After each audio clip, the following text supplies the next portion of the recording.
Well, I think when you come to future positions and jobs and making decisions about things, you always have that combat experience to kind of lean on to go, okay, when I've seen this from not being in garrison and beyond just the exercises in a controlled environment, you can relate those experiences to people. And it might help when it comes to planning or programming or something for the future. You can kind of talk about what you've seen and what you experienced and what you think is key or valuable. It's a cup that we all drink from when it comes to deployments and how we do things.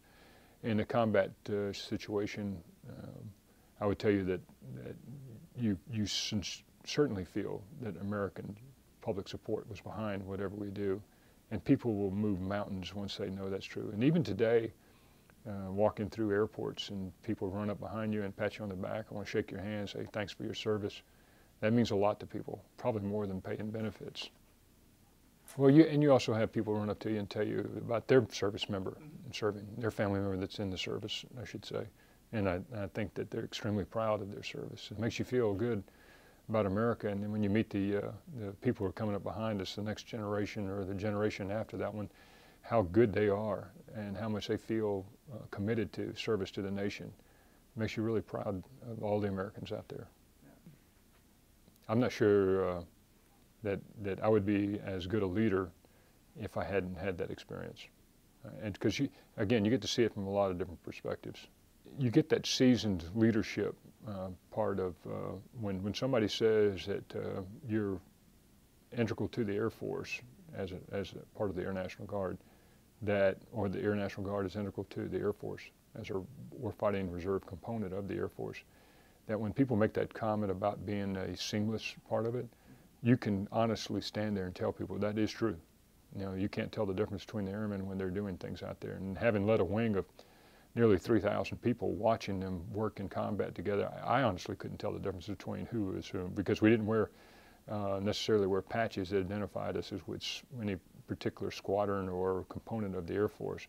We're out there just airmen just doing their mission. And I've shared this with other people that in the Air National Guard, I've been drill status, I've been a technician, I've been an AGR, I've served on extended active duty, I've had opportunity to command both at home and overseas, and throughout all those statuses and different titles that I've had, I was always an airman, and I was just doing my job.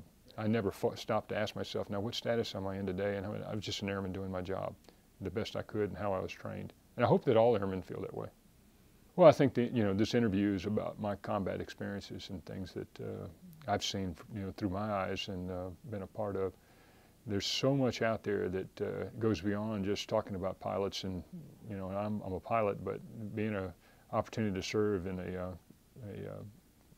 war zone with a title of wing commander was probably, again, the highlight of my career.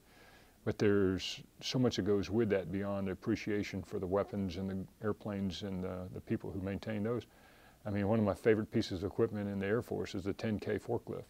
When you've got to build bases, and it's in the middle of the desert, you get appreciation for other things beyond just the more glitzy part of what you get to see when the Air Force goes to war, or the nation goes to war and the Air Force is a part of it. And then when you break it all down, really the key part is the airmen themselves. So if they're motivated, well-trained, and have good leadership, you can do just about anything.